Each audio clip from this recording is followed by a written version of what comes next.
Capítulo 6. La esquina del degollado. En el año de 1612 se comenzó a hablar del horrible ser que se aparecía en la esquina de la pila seca, y aunque muchas historias se imaginaron alrededor de este suceso, solo una era la que más se acercaba a la realidad del hecho. Se dice que la primera en presenciar la aparición fue doña Beatriz de Bobadilla, hija del oficial real, don Martín. Cuentan que aquella noche la joven se sentó en la pila a llorar por su amado, quien aún no llegaba al lugar fijado. Fue entonces cuando a sus oídos llegó un gemido triste que la hizo volverse asustada. «Por piedad, ayúdenme», dijo la joven al momento que saltó despavorida del lugar. A los pocos pasos se topó con un caballero, que al reconocerla le ofreció acompañarla hasta su casa. La joven no pudo contenerse más y estalló en llanto. No era para menos. Hacía tiempo que su corazón estaba entregado a don Fernando de Maldonado, pero su padre ya la había comprometido en matrimonio con don Matías, a quien precisamente encontró esa noche en la oscuridad de la calle, y al cual tenía frente a ella, acariciándole el rostro, pidiendo que le contara lo ocurrido. Ella creía en la bondad de aquel hombre, pero este más bien escondía una terrible sonrisa, y haciendo gala de toda su caballerosidad, él mismo disculpó a la joven ante su perplejo padre, don Martín de Bobadilla. «Espero que no le moleste mi ligereza por haber retenido a su hija hasta estas horas de la noche», dijo el caballero. La dama no esperó más y se disculpó para luego retirarse a su habitación, mientras escuchaba con tristeza las palabras de aquel hombre, quien abusando de su prestigio le pedía a su padre que adelantaran la boda, motivo por el cual doña Beatriz se encerró en su alcoba y dio rienda suelta a su dolor. Presa de los más terribles recuerdos, atormentaban su corazón al imaginarse nuevamente con su amado. Le reprochaba en mente el por qué no había llegado a la cita. Hacía tiempo que realizaban sus entrevistas clandestinas en el hermoso bosque de Chapultepec, alejados de las miradas indiscretas. Aquel hombre había sido su primer y único amor, aunque bien sabía que era imposible que su padre le permitiera contraer nupcias con él, ya que apenas cursaba la universidad. Hacía apenas unos días que le había comunicado la terrible noticia a su amado de que su padre lo había comprometido. Don Fernando, y al parecer, se había olvidado de la cita, o al menos eso pensaba al ver que no acudió esa noche. La joven no paraba de llorar al recordar también que esa misma noche huirían juntos, por lo que en realidad su cabeza y corazón atravesaban por un verdadero desafío al no saber qué le había pasado a Fernando. Los ojos de Beatriz estaban cubiertos de lágrimas, al tiempo que se decía: «¿Por qué no acudiste? ¿Por qué?». Las ventanas de la habitación se estremecieron al comenzar a soplar un viento terrible, por lo que la dama se levantó para asegurarlas. En el momento en que aproximó la cara a los cristales, lanzó un grito de horror. «No, un ser maléfico está en mi ventana». Pero el obstinado espectro se acercó más diciendo: «Beatriz, escúchame, soy yo». La joven asombrada se dijo: «¿Ha pronunciado mi nombre?», al momento en que soltó un incontenible llanto. Doña Beatriz quiso abrir la ventana, pero aquel ser se fue alejando hasta perderse completamente en la oscuridad de la noche, y sin poder resistir más aquellas impresiones, cayó desmayada.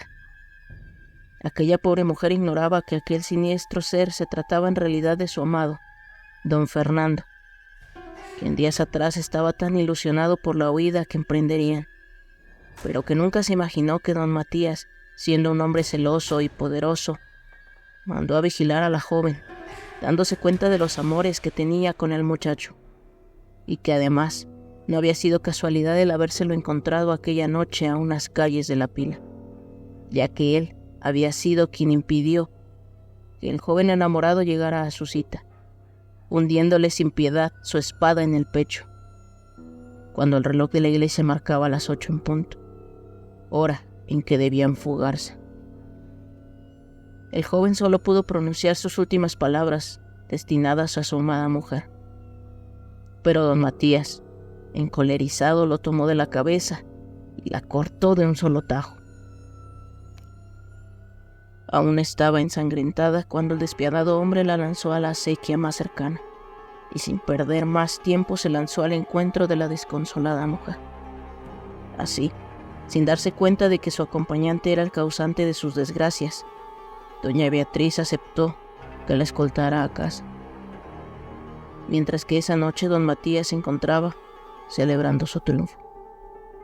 Desde entonces doña Beatriz cayó en una profunda melancolía que mucho alarmó a su padre. La joven iba todas las tardes al rosario, con la única finalidad de encontrarse con su amado, pero aquello no sucedía, por lo que su corazón se fraccionaba a cada momento.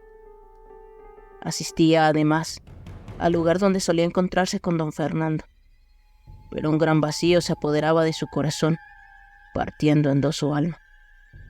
Por si fuera poco, aquel tormento se aparecía todas las noches en cuanto se disponía a dormir. «No, ¿qué quieres de mí?», decía la joven con angustia. Aquellos gritos siempre llamaban la atención de las criadas, quienes acudían de inmediato a ver qué le sucedía a la demacrada mujer. «Está ahí», decía mientras señalaba a una esquina de la habitación. Pero nada podían ver aquellas pobres mujeres, que creían que la joven estaba enloqueciendo. Sin embargo, no solo doña Beatriz era testigo de aquella temible aparición, ya que los que acertaban pasar a altas horas de la noche por la pila seca lo veían también. Había quien, sin poder resistir la impresión, perdía el sentido. Incluso la ronda también fue testigo de aquel extraordinario hecho, pero no se atrevía a acercarse, sino que rodeaba el lugar, yéndose por otras calles. Y no faltó quien avisara en el templo lo que ocurría en la esquina de la pila seca, pero el clero escuchaba los relatos con incredulidad. Así, llegó la víspera de la boda de doña Beatriz con don Matías. La joven sentía morirse, y solo quiso estar encerrada, empapada en llanto. «Fernando, ingrato amado», se decía, «¿cómo pudiste dejarme?». Pero al poco rato, las ventanas comenzaron a estremecerse, y una ráfaga helada la envolvió al tiempo que la voz hueca y sepulcral de todas las noches llenaba el recinto. Yo acudía a la cita cuando el acero de un asesino acabó con mi vida. Doña Beatriz escuchó con claridad aquellas palabras, y sus ojos se llenaron de esperanza. «¿Eres tú, Fernando?», dijo la joven. «Sí, eres tú. ¿Cómo he de vivir sin ti? Ven conmigo a la pila seca y te llevaré a donde nadie nunca podrá separar», replicó el espectro. Doña Beatriz estaba enloquecida de angustia cuando penetraron las sirvientas en el recinto, pero la dama estaba decidida a salir a la calle, y fue muy difícil para su padre el disuadirla. Este ordenó a un sirviente que acudiera a casa de don Matías para informarle que lo más conveniente era aplazar la boda hasta que doña Beatriz recuperara el juicio. Pero don Matías, enfurecido, se presentó a la casa de la joven, acordando contraer nupcias al día siguiente. Cuentan las crónicas que tras largos esfuerzos lograron calmar a doña Beatriz, y al día siguiente se llevó a cabo la ceremonia nupcial.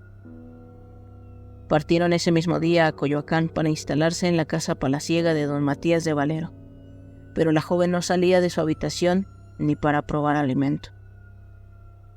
Los días pasaban y como no recibía respuesta, don Matías intentó forzar la puerta de la alcoba, pero la encontró fuertemente asegurada.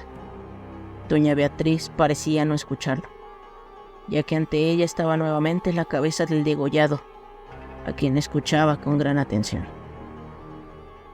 Poco después, en la pila seca, un clérigo veía también aquella terrible aparición que decía sin cesar: «No podré descansar hasta que mi amada Beatriz esté aquí conmigo». Inútiles fueron los intentos de la iglesia por detener las apariciones, ya que aunque sepultaron el cuerpo del difunto, al poco rato el degollado volvía a aparecerse en la pila seca. La gente comenzó a conocer aquella esquina como la esquina del degollado, y en vano eran todos los esfuerzos por cesar las constantes apariciones. Aunque se bendijo el lugar y se mandaron a decir varias misas en sufragio de su alma, noche con noche la macabra cabeza se aparecía en aquel lugar.